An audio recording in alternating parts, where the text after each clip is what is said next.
Hello everybody, welcome back to the channel. My name is Christian, and today we're going to be looking at a couple different things. This is going to be including a tropical storm that is set to hit the United States within the next couple hours, even into tomorrow and the day after that, all the way up through the Virginias and into North Carolina. We're going to also be looking at some severe weather that's going to bring hail, tornadoes, damaging winds, things like that. So let's go ahead and dive right into it. And I think right now we're going to do the video a little bit backwards. We're going to go ahead and get into everything on Radar Omega right now, and then we're going to go over to the National Weather Service website and look at those. Now, right here into the northern Kansas, southern Nebraska corridor, we have a severe storm underway. This is producing some severe thunderstorms as well as tornadic weather. Right now, it's looking to about 1 to 2 inches of hail, winds from 60 to 70 miles per hour. Again, this tornado watch is still in effect for the next hour or two, and right now we do have an active tornado warning in effect. I just recorded something, and the couplet, when I looked at it right there, it looked very strong. So let's see if it's still as strong as we think. And from what we were actually looking like, we may have had a small QLCS spin up because that couplet got really strong. But right now we're going to be looking into this main whole area right here again, where this large yellow and this little green is going to be mixing. And again, this is moving towards the area of Bertrand, over into Loomis, and even into some portions of, if it moves south any, Atlanta and Holdridge, even Funk. I have another area down here that people may be watching on the ground as well, about right in here. It could be some radar scatter besides that, and up here there was another area as well. This isn't anything, but there was more up there.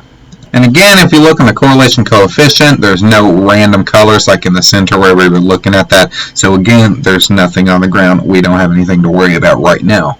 Now, while this is going on over here in Nebraska and Kansas, I know for a fact I looked today, I wasn't even planning a video till tomorrow, and I saw this, and I'm just like, what in the world is this? This is a tropical storm that's supposed to make landfall. And if you look down here, again, heading towards the U.S., don't know, it's way too far out to even tell if it'll make it that far. But we have another little area down here that we're going to have to be monitoring very closely, and we can hope that it just turns back out to sea. And so just to kind of show you how fast this storm has spawned, it's not even named. It's still Storm Potential 16. And with it just spawning down here, it's already had a potential track all the way up into the United States.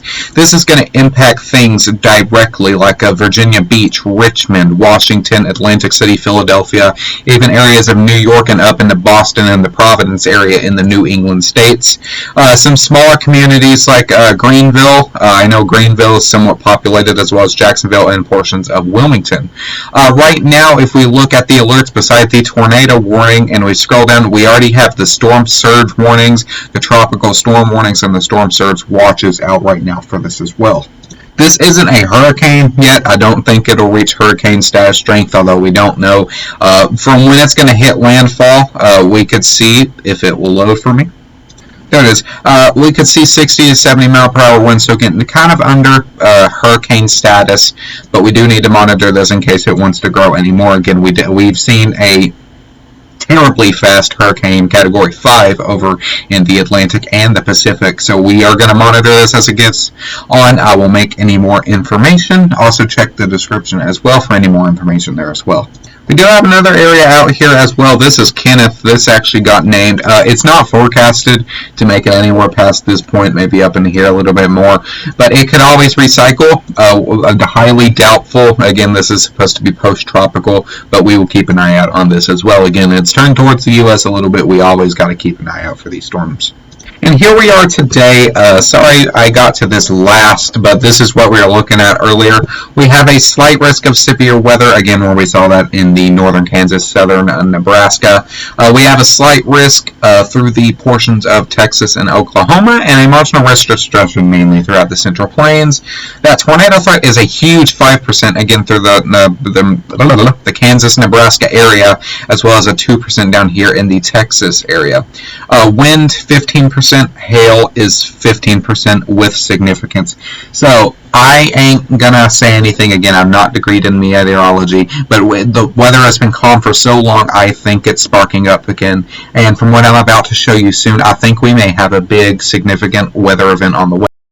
Forecasting anything, that's just my opinion overall. I mean, to be honest, the weather was really calm, and out of the blue, we just randomly 5% tornado threats and stuff like that. Here we have a slight risk through northern Nebraska, southern Dakota. So again, Nebraska, you're under the gun again. If you weren't today, you will be tomorrow. This tornado threat is going to be 2%, and again, when that storm is going to hit, we're going to have a 2% tornado risk and a 5% stretching more through where that storm will directly impact. That wind, 5%, wind ain't going to be a main threat tomorrow, and hail is 15%. You're going to look at more tornado and hail threats over here, and when that storm will hit, your main threat is just tornadoes, the tropical storm. I do have a friend that's been looking at day 3, and he says, again, agreeing with me a little bit, that this storm could possibly be a large-scale storm. The models have been showing a long line of storms as they move through this general area. We don't know anything else about this area in the future, but we will get to know that within the next couple days. And again, I'm not forecasting anything. I don't have updated models with this. I'm just saying, what I know and what I think. We do need to be watching out for this severity, though. Again, as it's day 3, it's the furthest one out. We don't have any information on it. And as it moves through even more, we're going to just have to keep an eye on that tornado threat, that wind threat, and that hail threat. I guarantee you that there will be a threat tomorrow on the day 4. And again, the National Weather Service doesn't really post anything on these unless it's a confirmed severe weather event. It doesn't always have to be bad. It can just be like some general tornadoes or whatnot. But the day 3 that I just showed you was on this, and it was at the 15%. So again, we're going to be watching this, monitoring this to see if it develops into anything. And if it's not, that's good. But if it does, we will have to know. So thank you so much for watching. I know this video was kind of opinionated, but that's just what I think. Make sure to like and subscribe. Don't forget to check the description for any information, and I'll see you guys in the next video. Bye.